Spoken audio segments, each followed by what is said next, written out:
Time again for Behind the Law with Dennis Vetrano. Welcome back, Dennis. Good to see you, Joe. We had a trivia question the other day on the show involving the most stressful thing in someone's life. And across the country, the number one answer, the most stressful thing, was a divorce. I'm not surprised. I'm not surprised.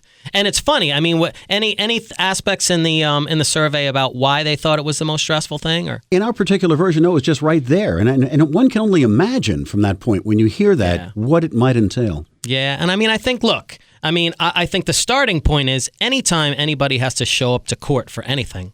I'll agree. Yes. And even for me as a seasoned trial attorney who's done, hundreds of hearings and trials in my 20 years of practice and handled thousands of cases, I even still get butterflies just, the couple of moments before a court appearance because it is stressful. You're in before a judge and you got to think of it like this. Now you're putting all of your personal information in front of somebody who essentially is a stranger.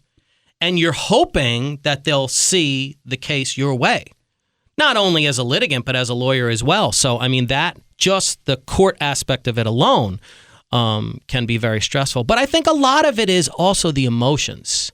One can imagine that, right? Absolutely. Absolutely. Put the two together and you've got nothing but stress. Yeah, I think so. And I think, I've always said, look, divorces, what makes for problem divorces are the remnants of a broken relationship.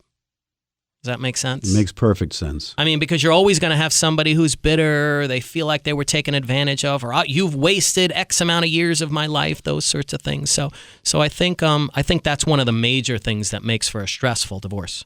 The first thing to do when you go into a situation like this is get the right information from the right person. Yeah, I think that's important too. And and a lot of one of the other things is you got to remember, if you have a lawyer in mind, if you wait to consult with that lawyer and the other side does first, they're then conflicted out from representing you.